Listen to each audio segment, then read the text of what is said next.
గౌరవిస్తుంది. అది మళ్ళీ కోడాలంటే మీరు అనుకోదు. ఇవి అంత మంచి తల్లి ఈమెకేం రాస్తుంది. నేను అనుకున్న పుస్తకం ఇస్తే కూడా పట్టుకోలేదు. ఆ అరాస్ కథ చదువుని బ్రహ్మం చదివిన తర్వాత నేను నిజంగా చాలా బాధపడ్డా. ఎందుకు బాధపడ్డా కథకు చంద్రబాబు ఎందుకు చెప్పాలంటే, మనకు ఒక వర్గం అయితే గుణాలు ఉంటాయి, ఒక కులం అయితే ఇట్లుంటారు, ఒక ప్రాంతం అయితే ఇట్లుంటారు.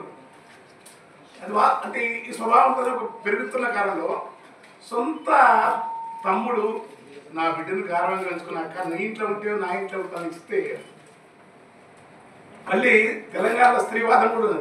తెలంగాణ స్త్రీవాదం కోస్తా స్త్రీవాదం వేరు కావచ్చు, కానీ ఆడ మనిషి నిజంగా వాడు భర్తను కనుక ఈ వాటిలో చూపించకపోతే కథ అంతేమంటే భర్త కొడుతాడు, అమ్మాయిని మామయ్య అంటాడు, ఏమీ లేదు.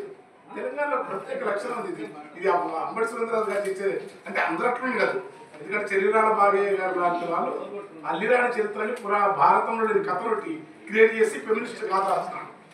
తెలంగాణలో ఎక్కువ 4 లక్షల కాపీ ఇంతవరకు ఏ పుస్తకం అమ్మడం అల్లిరాని చరిత్ర కుదరండి. అంటే ఇప్పుడు ఈ మధ్యకాలంలో ఆ రోజుల్లో 1970, 80, 65 ఆ ప్రాంతంలో ఫలితంగా పడదు.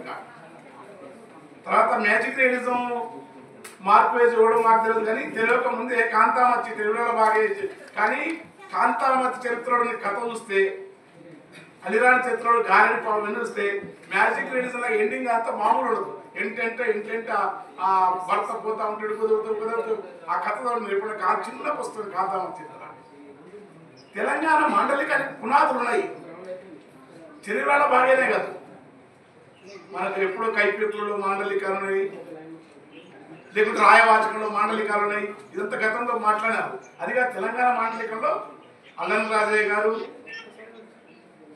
ముదిగంటి సుజాత రెడ్డి, తుమ్మేటి రఘుత్వం రెడ్డి, పెద్దింటి అశోక్ కుమార్, కాలువ మల్లయ్య గారు, చాజల గౌరి, వీళ్ళకంటే ముందు కూడా మాండలికానికి సంబంధించిన జీవదాత్మ ఉంటుంది. అది శుద్ధారం పాటలు రూపంలో కావచ్చు, యక్షగానం ద్వారా కావచ్చు. యక్షగానం అనేది మీరు అనుకుంటూ అది ఇప్పుడు పాడి ఆటం కాదు, పాడిన మాట గొప్ప సాహిత్య ప్రక్రియ. అది దాని మీద చాలా జరగాల్సింది. ఈ కథాకథన పద్ధతి అనేది చదువుకుంటే నాకు కాంతామతి చరిత్ర కాంచనమాల కాంతామతి చరిత్ర లాగా అనిపించింది. ఇంత అద్భుతంగా కథలు రాసే నేపథ్యం తెలంగాణలో ఎందుకు వచ్చినట్టు అల్మాజీ మంచి కథన ఉంటుంది. అమ్మాయి చెప్తా ఉంటుంది, కథ జరుగుతుందా, కథ చదువుతున్నావా, కథ రాసినట్లేదు. అంత అదనలేదు మనిషికి ఇంత దుఃఖం ఎందుకు ఉంటుంది? ఎక్కడో దుఃఖపడాలి. రచయితలు కవలం రాయాలంటే ఖచ్చితంగా దుఃఖం లేకుండా దుఃఖపడాలి, బాగుంటే చెడగొట్టుకోవాలి, చెడిపోతే బాగుపడితేనే కథ గొప్ప రచనలేదు. గుర్తుపెట్టుకోండి. ఊరికి మామూలుగా డిసిప్లిన్గా ఉండి క్రమంగా ఉండి పద్ధతి ఉండి రాయడం అనేది అసాధ్యమైన పని. ఆయనకి ఎందుకంటే ఆ కథలో ఎంత సీరియస్ ఉందంటే, ఆ సుంకు అనే సుంగు అంటాడు 2 రోజులు జ్వరం వచ్చేకపోతే నీ భార్యను పంపిరాలని, ఒక్కప్పుడు రాకపోతే నీ మామూలు కొట్టాడు. దొర కొట్టినప్పుడు ఇంకా ఆలోచిస్తాడు, వెళ్ళిపోతాడు. ఈ అమ్మ వీడితో ఇల్లు తాను పెట్టిపోతాడు.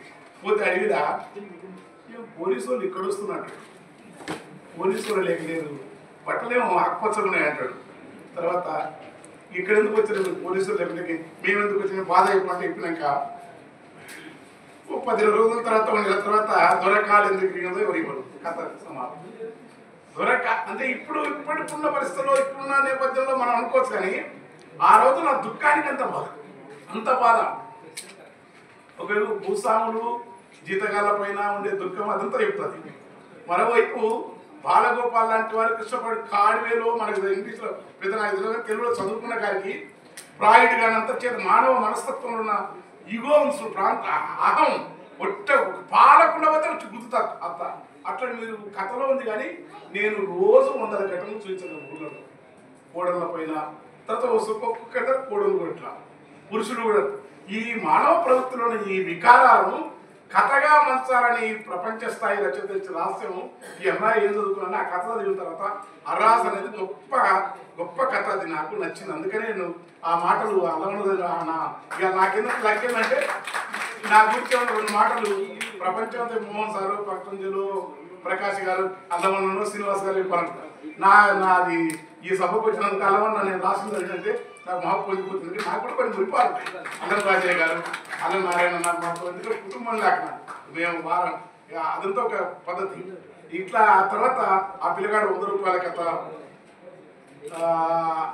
ఒక అన్నింటిలో కూడా ఏ కథ తీసుకో నన్ను బాగా వచ్చిన తర్వాత ప్రకృతిని గురించి చెప్తారు. గోల్డ్ రాదు ఇప్పుడు సంగీతం ఉంది కానీ మా దగ్గర సంగీతం ఎట్లుండేది ఇట్లా వాడేది ఇప్పసారా కలిసి ఆడూరులు మొగుళ్ళు కలిసి తాగేది.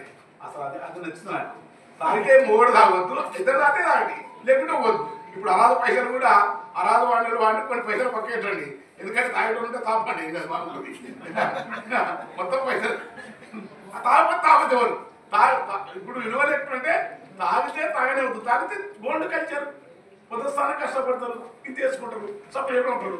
వాడు ఎందుకు తాగిండు, ఏవి తాగుతున్నాడు, పోలీసులు మీటర్ పెట్టినట్లు వద్దు. మనం రచయితలను కవులను జీవితాలు వ్యక్తిగత కనుక ఈ కథలలో ఈమె సాధించిన ఈ పద్ధతి ఈ మాండలికంలో రాయడం అనే పద్ధతి నామిని భద్రాజ కృష్ణమూర్తి లాంటి వాళ్ళు 4 మాండలికాలని చెప్పినా ఆ కులకర్ణి వినాయకంగా పెంచి ఇంకా వేరే మాండలికాలు ఎన్నో ఉన్నాయి. మాండలికం అనేది జీవన భాష అద్భుతంగా ఉంటుంది. నామిని కథలు కానీ కేశవరెడ్డి ఇది కానీ రావిశాస్త్రి ఉత్తరాంధ్రకి కానీ ఎక్కడైనా సరే మధురాంతకం కానీ సింగమనేని కానీ బండి నారాయణ స్వామి కానీ చిలుకూరు దేవపుత్ర కానీ వాళ్ళందరితో పాటుగా మన తెలంగాణలో తెలంగాణ భాషను ఎవరి కోసం ఎవరి కితాబులు వేరే అల్లం రాజయ్య గారు ఆకాశం తీసుకుపోయింది. ఇప్పటికీ నాకు అల్లం రాజయ్య గారి తర్వాతనే వీళ్ళు ఎవరైనా సరే తెలంగాణ మాండలికానికి సజీవ చేతన సజీవ దర్శనం చూస్తే ఊగిపోతాం. అంత గొప్ప అట్లా మామూలు అట్లా రాష్ట్ర మహాత్ముడు అంత అంటే అల్లం రాజయ్య గారు మాండలికం రాయడం పెద్ద కష్టం. ఎందుకంటే చదివి మర్చిపోవకపోతే ఏం చదవకుండా జీవితంతో ఉండాలి. కానీ అల్లం రాజయ్య గారు బాగా అంతర్జాతీయ సాహిత్యాన్ని కూడా చాలా లోతుగా అలంకార శాస్త్రం చదువుకున్నాడు. అదేం బయటవాడు కానీ రాస్తున్నట్ట ఎన్ని మా చిన్నప్పుడు నాకు అప్పుడు నేను ఇంకా ప్రజల పాటలు గద్దరంతో పాటుగా అల్లం రాజయ్య గారు వీళ్ళు లేకుంటే నా పాటల్లో ఇంత మాండలికాన్ని వాడు సాహసం చేయబోతుంది. మాండలిక శైలి అనేది అదేం వ్యతిరేకం కాదు. కాకపోతే నమ్మిన నమ్మకం రాయలసీమ మాండలికానికి ఒక చిన్నపాటి సౌలభ్యం ఉంది.